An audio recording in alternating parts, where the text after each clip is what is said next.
Hello friends, स्वागत है आपका हमारे इस यूट्यूब चैनल में। तो आज हम बिल्कुल जीरो लेवल से आपको बताने वाले हैं कि सिंगल डोर फ्रिज की वायरिंग कैसे होती है। हमने लिख भी रखा है सिंगल डोर फ्रिज की वायरिंग।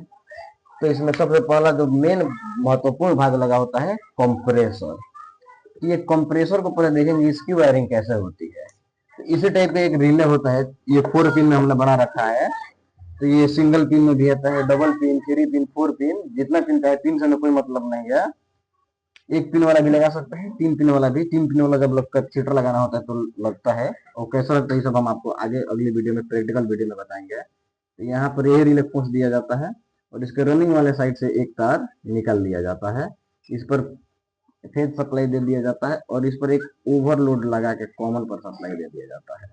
अब इस 220 वोल्ट इस पर दे देंगे हम, तो ये कंप्रेसर वर्क करना शुरू कर देगा। तो ये वर्क करना शुरू करेगा। तो हमें, अब आप लोग कहेंगे कि 4 पिन वाला रिले क्यों है, एक पिन वाले रिले से काम चल जा रहा है। तो इसके लिए कैपेसिटर पे भी किसी किसी कंप्रेसर में लगाना होता है। तो एक स्टार्टिंग से निकलता है, एक रनिंग वाले साइड से निकल रहा है। इसमें कैपेसिटर लगा दिए जाते हैं, देख सकते हैं इस टाइप का कैपेसिटर। तो भी ये अच्छा से किसी किसी कंप्रेसर में देता है, सभी में नहीं देता है। अब आप लोग कहेंगे 3 पिन से फिर भी जरूरी था, 4 पिन का है लिए, तो ये भी हम अगली वीडियो में बताएंगे। किसी किसी में रनिंग इस साइड होता है तो 4 पिन वाला, ये सब हम आपको प्रैक्टिकल वीडियो में बताएंगे। अभी आप इतना समझ लीजिए कि इस तरह से वायरिंग हो गया, 220 वोल्ट इस पर दे देंगे तो कंप्रेसर वर्क करना शुरू हो जाएगा। कंप्रेसर वर्क करना शुरू कर दिए, इसका मतलब फ्रिज ठंडा करना शुरू कर देगी। तो हमें इसकी वायरिंग केवल ठंडा थोड़ी कराना है, ठंडा कराने के बाद कट भी होना चाहिए। ज्यादा ठंडा हो जाएगा तो दिक्कत है। अब सब रूल से वायरिंग है, इसमें बल्ब भी लगा होता है, दरवाजा खोलते ही बल्ब ऑन हो जाता है, दरवाजा बंद करते ही बल्ब ऑफ हो जाता है। इस टाइप से वायरिंग हम इसकी करने वाले हैं। तो ये सबसे पहले मेन लीड से हमें निकलता है लाइन और न्यूट्रल की सप्लाई। तो सबसे पहले न्यूट्रल को लाएंगे, सॉरी न्यूट्रल को हम ऊपर बना ले रहे हैं क्योंकि वायरिंग करने में आसान होगा। न्यूट्रल इधर से आएगा, ओवरलोड में चला गया, कंप्रेसर में डायरेक्ट चला जाएगा। यही न्यूट्रल उठ के बल्ब के भी एक पॉइंट में चला जाएगा।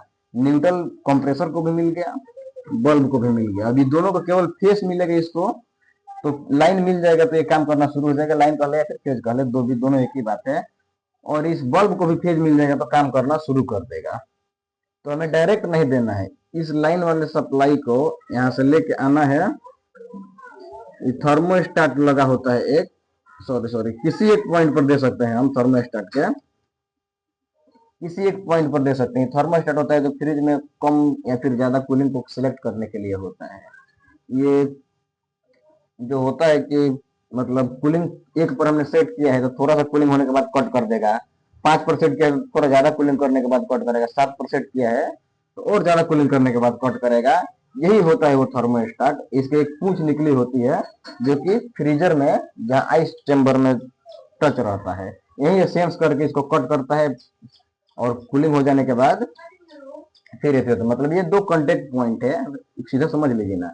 कूलिंग ज्यादा हो गया तो दोनों कांटेक्ट पॉइंट आपस में हट जाएंगे, और फिर कूलिंग नॉर्मल हुआ तो फिर सट जाएंगे आपस में। एक वन वे स्विच के जैसा काम करता है, ऐसा समझ लीजिए आप। अब यहाँ से जो आउट होगा सप्लाई, ये चला जाएगा कंप्रेसर को। तो इस अपने हिसाब से कंप्रेसर को चलाएगा। जब कूलिंग ज्यादा हुआ तो कट कर देगा, कंप्रेसर ऑफ हो जाएगा। और जब कूलिंग कम हुआ, नॉर्मल हुआ, फिर ये कांटेक्ट पॉइंट छोड़ देगा, ऑन हो जाएगा, कंप्रेसर चालू हो जाएगा। इसी प्रकार से प्रक्रिया बार बार होती रहेगी।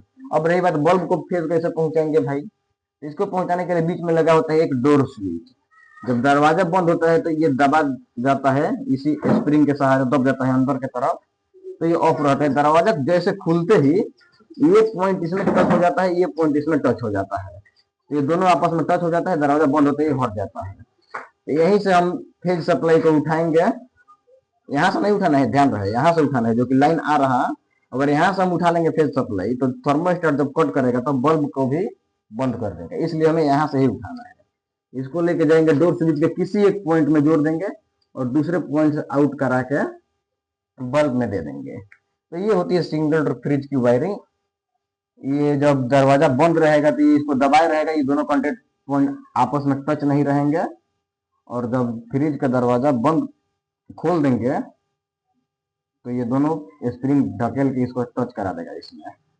तो ये फेज इधर से भी होके बल्ब को भी मिल जाएगा, बल्ब वर्क करना शुरू कर देगा। और ये normal single door non inverter fridge जितना भी आते हैं, मैं लिख भी दे रहा हूँ, नॉन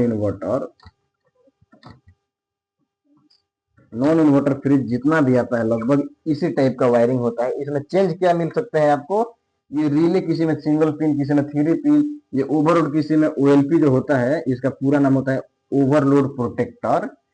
ये ज्यादा ओवरलोड होने पर ये कंप्रेसर जब हाई एम्पियर लेने लगेगा तो ज्यादा गर्म हो जाएगा, ये सप्लाई को कट कर देता है। इसी कारण से इसको सेफ्टी के लिए लगाया जाता है।